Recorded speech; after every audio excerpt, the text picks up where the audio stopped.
down. Relax, Guardian. You're scaring them. They'll never want to battle with you again. Double down. 3 opponents down.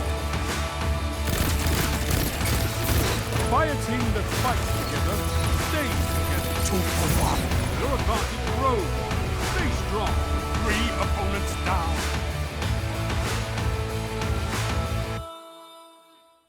Ladies and gents, my name is Xander, aka Diaside, and in this video, we're going to discuss my top 5 PvP sidearms that you have got to get your hands on ASAP, so then you can annihilate, decimate, and eradicate every single guardian in your path.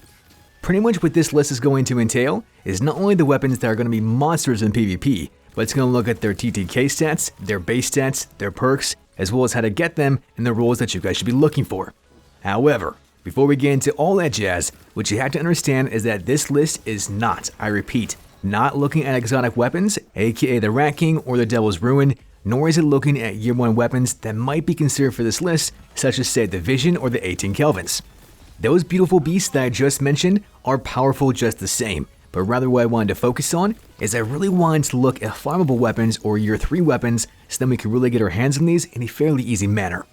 And understanding that, the only thing left to do is just to simply sit back, relax, take a break at that Kit Kat bar, eviscerate that notification button, and let's jump right into the video.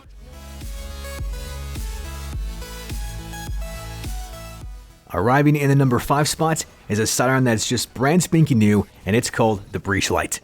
Now if you want to get your hands on this thing, you can do one of 2 things. And the first one is to upgrade the Tangled Shore Obelisk, and make sure that I think that's at rank 5 or rank 7, I can't remember off the top of my head, but use Fractaline to rank it up, and then eventually you'll be able to obtain these Breachlight bounties, aka time lost weapon bounties.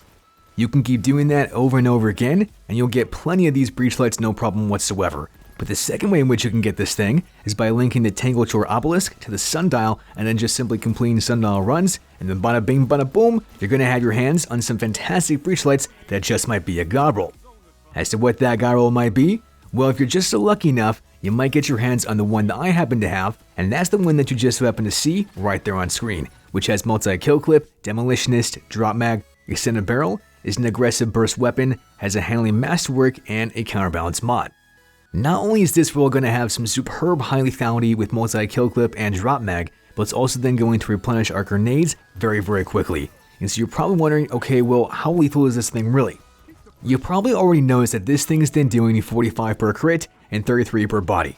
But when it happens to have multi-kill clip times 1, it's then doing 53 per crit and 38 per body, followed by multi-kill clip times 2, and that's 60 per crit and 43 per body. Now I'm not gonna lie, the weapon's base optimal time to kill really isn't that great, and it's going to require 3 crits and 2 bodies to achieve this, but that's then going to be at 0.73 seconds. On the bright side of this though, is that when you happen to have multi-kill clip times 1 or times 2, it's then going to do 3 crits in 1 body, or 2 crits in 2 bodies for multi-kill clip times 1 and 2 respectively, to then get the weapon's optimal time to kill at 0.47 seconds. Just so that we're all on the same page, here's everything that I've just said right there on screen. Take away from this what you will, but the main thing that I want to point out here is that number 1, all these computations were done in a frame-by-frame analysis, and number 2, the weapon's body shot time to kill is at 0.83 seconds. In other words, you're still going to need 3 bursts to get the weapon's optimal or body shot TTKs for that very first kill. But as far as that second kill goes, you're only going to need 2 bursts. But just know that regardless of whichever one that you're proccing, you're still going to mill guardians as if the Greek god Zeus himself sent a lightning bolt to the enemy, and then they've gone up in a blaze of glory. As with any weapon, the Breachlight also has pros and cons. And the best way to show you this is with the weapon's base stats. We can see all those right there on screen. It's got an awesome range stat at 63, has a terrible stability stat at 43, but then still has a really good aim assistance at 62, and then coupled with a counterbalance mod and extended barrel, its recoil direction is then going to be at 100 out of 100. Personally, I think that is an absolute must, and the reason why I say that is because the Breachlight happens to have a very severe kick in between bullets, and that then is quite difficult to control. If you don't have that kind of recoil direction, then what I would suggest to you is to try and boost it up as much as you possibly can. And simultaneously, I would then also try to increase the weapon's stability stat, as that's then going to make it that much more manageable. Now the way in which you can do this is via the weapons perks. And to see all the perks that I would recommend for this thing, we can see those right there on screen. What you're looking for here is to increase the weapon's recoil direction via that first column of perks, its stability or its reload stats in that second column of perks, and as far as that third and fourth column of perks go, here's where we want to have an increase in the weapon's lethality or its overall ease of use and consistency, and to really just going to depend on your playstyle for the role that you want to have the most. No matter which kind of role that you guys happen to get, I think that you guys now kind of got a sense as to how powerful this breachlight can be, and on top of that, you really understand as to why I have it in my 5th spot, because its recoil is despicable, but even so, as long as you can control it, its lethality can be crazy good and make enemy guardians vanish into a puff of smoke.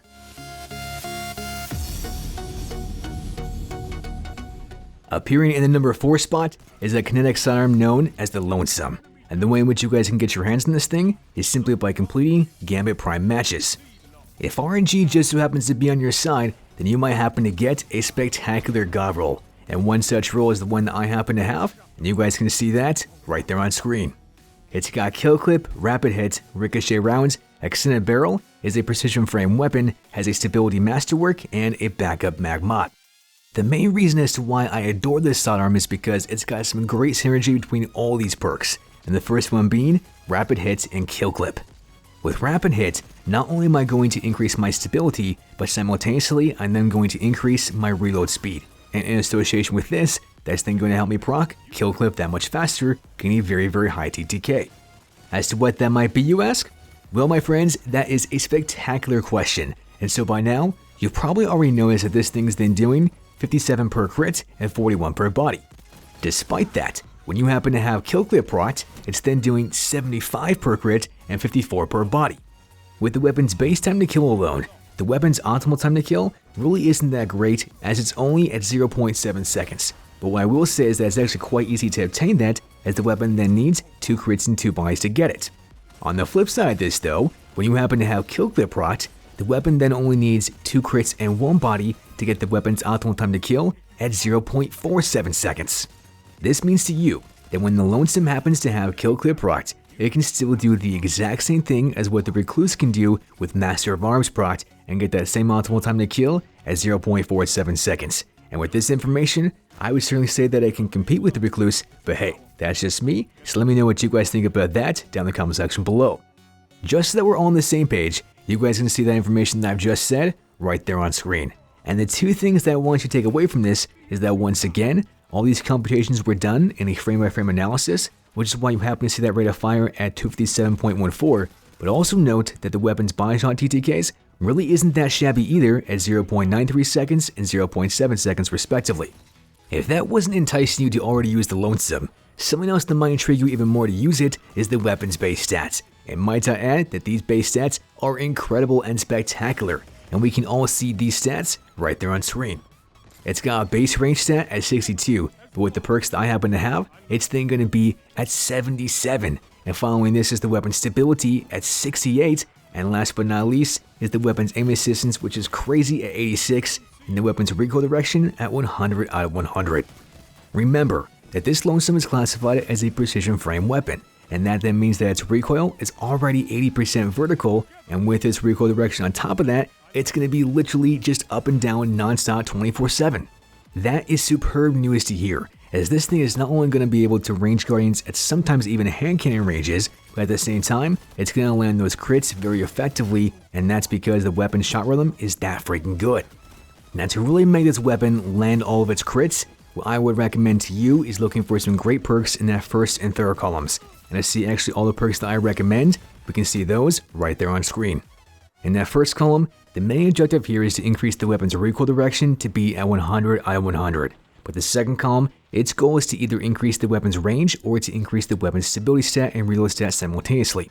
As far as that third column of perks go, what we're looking for here is to increase the weapon's reload speed, and that's what either Outlaw or Rapid Hit's going to give us. And last but not least, we can then have very high lethality with that reload speed with that fourth column of perks to be either kill clip, swashbuckler, or multi-kill clip. No matter which kind of roll that you guys happen to get, this Lonesome is definitely going to keep its namesake, because this thing's going to make you feel like the last guardian standing, saying, hey, how's the weather down there?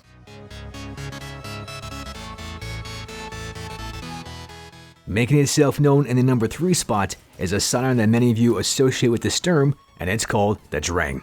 The fantastic thing about the Tring is that if you want to get your hands on it very quickly and do so quite often, then all you simply gotta do is farm the menagerie. Yes, my friends, I know that that's not how you say it, but come on, we're just having some fun. By itself, the Tring may not have made this number 3 spot, and rather it might have made the number 4 spot, and the Lonesome might have made the number 3 spot here. But the reason why this Tring did make its number 3 spot is because when you happen to pair it with the Sturm, oh my goodness gracious, the devastation that you're going to inflict is going to make enemy guardians say, what the heck did I just get killed by? Because you're going to be able to go from one weapon to the next, the Sturm, the Tring, the Sturm, the Tring, and never have to reload. What you're looking for on the Tring is one of the roles that I happen to have, and you guys can see that right there on screen. It's got Rampage, Quick Draw, High Caliber Rounds, Small Bore, the perk called Together Forever, a Range Masterwork, and a Counterbalance mod.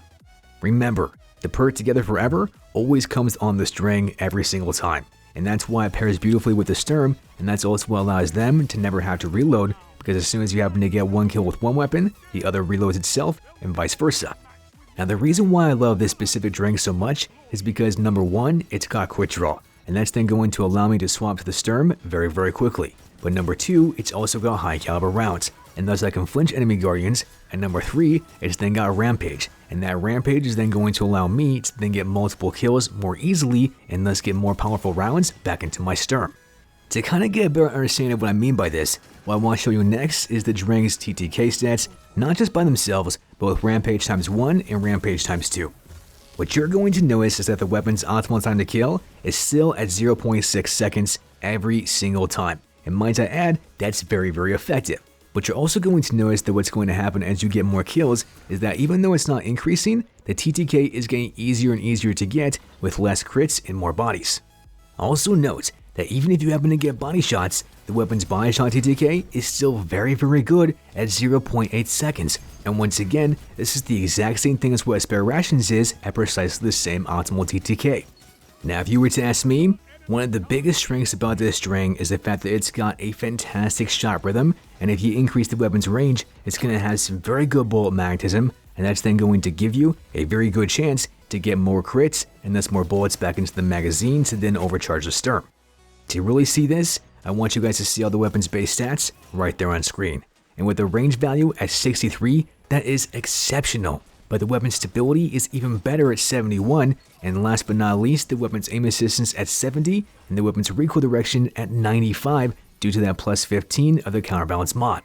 In essence, these base stats dictate to you that the weapon is designed to get 1, 2, and maybe 3 kills at the very most. And the reason why that's even possible is because the weapon's magazine size is at 18, and that's great just the same. But the reason why you never have to worry about reload speed is because if used properly with the Sturm, you're never ever going to have to reload and then still be able to 2-tap guardians on a very regular basis with the Sturm itself. However, we want to make that process of transitioning between weapons as effective as possible and as seamless as possible. And so in order to do that, what you gotta understand is the weapon's perks and the ones that I would recommend, and we can see all of those right there on screen. Once again, that first column of perks is intended to increase the weapon's recoil direction as much as possible, but that second column of perks is then designed to either increase the weapon's flinch, stability, or range or reload speed as much as it possibly can. Ensuing this is the third and fourth column of perks, and here what we're looking for is to have that very fast swapping of weapons, aka quick draw, and thus also a very high lethality stat to then get more of those overpowered rounds in the Sturm via Rampage and Swashbuckler. If you can get some kind of roll like the one that I happen to have, or utilizing the perks that I just showed you, then that's going to pair beautifully with the Sturm and not just 2-tap guardians on a regular basis, but then also make the Tring itself very effective. On the flip side of this though, the Tring may not be the best if you're trying to use that weapon and that weapon alone. And so to you, maybe a Lonesome might be better, but by all means, let me know how you guys are using this thing, and no matter how you decide to use it, it's sure not to disappoint and send guardians to the afterlife me and Anubis a little bit sooner than what they might expect. Inserting itself in the number 2 spot is a Crimson Beauty known via Crucible, and it's called the Anonymous Autumn. If it wasn't already implied, the way in which you get this thing is simply by completing Crucible matches, and it might happen to drop at the end of a match and it might not, but you can also get this thing by turning in Crucible tokens to Lord Shax. I can't tell you as to how many times that I've gotten this thing to drop, and might I add that that is quite significant. But even so, this thing kinda looks like a little nub, I ain't gonna lie, but don't let its appearances fool you, because even though it looks like a little pea shooter, this thing can hit like a monster. And the way in which it does so is by one of the perk combinations that I happen to have, and you can see that right there on screen. It's got Kill Clip, Quick Draw, Flared Magwell, Tactic SAS, is a lightweight frame weapon, has a reload masterwork, and a backup mag mod. The reason why this thing shines so much, like a gorgeous star in the sky, is because this thing's got some great synergy between Kill Clip and Flared Magwell, giving me that very fast reload speed to then proc Kill Clip just that much faster. Simultaneously, it's then going to increase the weapon's stability stat, and when coupled with Quick Draw, let's just say that shotgunning rushers are going to have a nice trip and see you next fall. As far as the weapon's damage output goes, well, by now, you probably already noticed that this thing is then dealing 44 per crit and 31 per body. But when you happen to have Kill Clip procced, that's when it's then doing 59 per crit and 42 per body. Taking a look at the weapon's optimal time to kills respectively, one of the key reasons as to why it made this number 2 spot is because not only are those two things very fast, but it can do so very easily, and it's going to require only 3 crits and 2 bodies for the weapon's optimal base TTK is 0.67 seconds, and with the weapon's optimal TTK and Kill Clip, it's then only going to need 2 crits and 2 bodies to then down Guardians in half a second flat. Just so that we're all on the same page, here's everything that I've just said right there on screen. As always, these computations were done in a frame-by-frame analysis, and secondly, also note that the weapon's rate of fire is at 360 rounds per minute.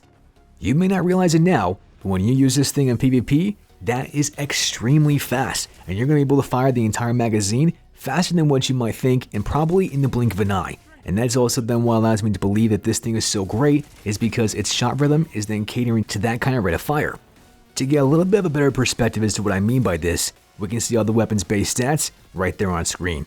And although the weapon's range stat isn't really that great at 37, its stability stat is excellent at 55, has a great overall aim assistance at 72, has a superb and outstanding recoil direction at 99, but more importantly than all this stuff is the weapon's balance intensity that is not only vertical, but is only at 1. But because of those two things that I just mentioned, it's going to become a laser beam, and it's going to feel like you're just going to land crit after crit after crit, getting the weapon's optimal TTK on a very frequent basis. Now, to make that an even more likely scenario, then what we can do is look for some more specific perks, and those that I recommend are right there on screen. In the second column, we're looking for perks that are going to once again increase the weapon's stability, but also the reload speed if at all possible. And the reason why that's so is because with the fourth column, we're looking for some kind of damage increasing perk, or what we might be looking for is some consistency based perks, such as say Rampage and then Moving Target or Quick Draw in that second column. At first glance, this anonymous item might look like some fluff cabbage trash shenanigans, but let me assure you my friends that that couldn't be further from the truth, and in actuality, this is a weapon that's gonna say surprise, Chucky gotcha.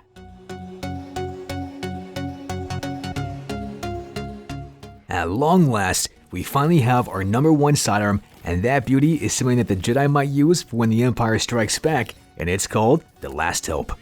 Now before we all get our panties in a bunch, I know that many of you are thinking, but Xander, where the heck is the Traveler's Judgment and the Last Dance?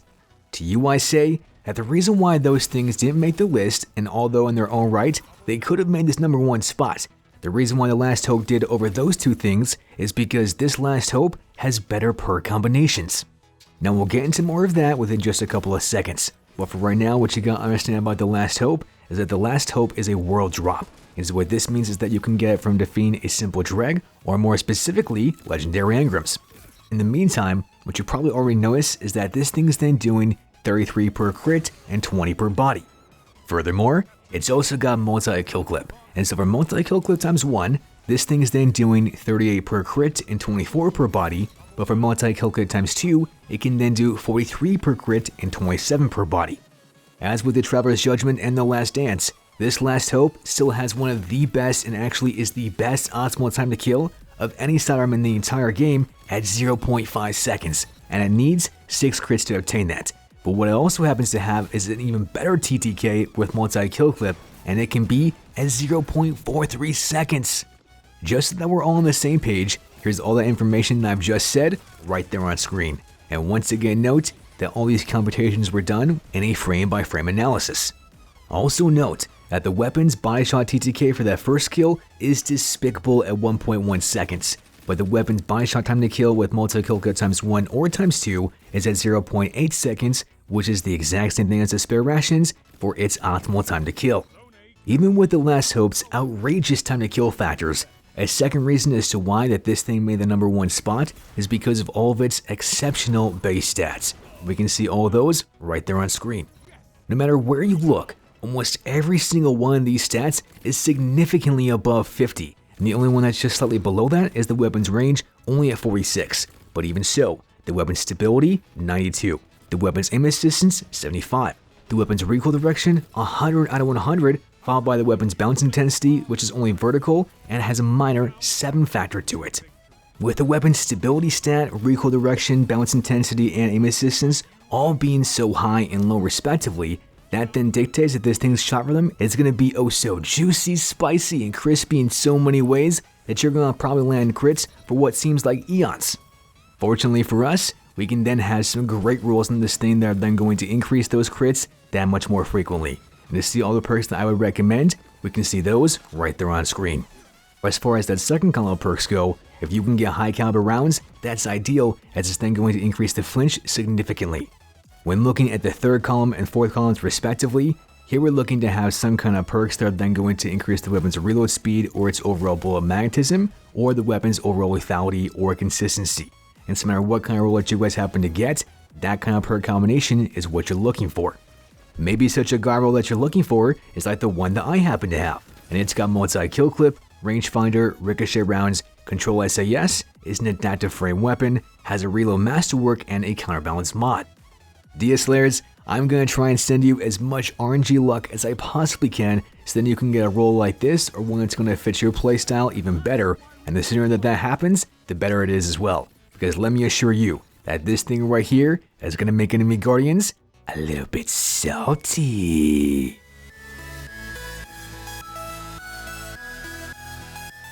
Ladies and gents, there you have it, and I hope you enjoy my top 5 Sidearms list for PvP. Now I know there's a lot of Sidearms out there that I still didn't mention, and some of those honorable mentions that has to be mentioned is something like say the Dead Man Walking or the Buzzard. The Dead Man Walking is a great weapon within its own right, but the main reason as to why it didn't make this list is because yes, it can be fired on full auto, but the weapon's recoil is exceptionally difficult to control and made the weapon very inaccurate. As far as the Buzzard went, well, it's still a very good and powerful weapon, and don't get me wrong, I like it just the same. But it didn't quite make the list because the weapon shot rhythm really just didn't quite feel right to me, and I felt like there was a lot of other options out there that could have been a lot better, such as the ones that did make this list.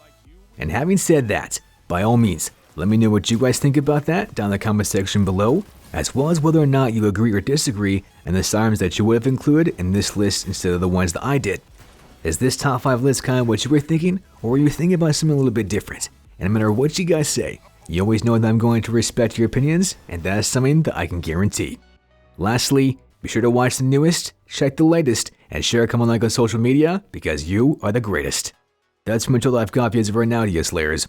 As always, GG, TNT.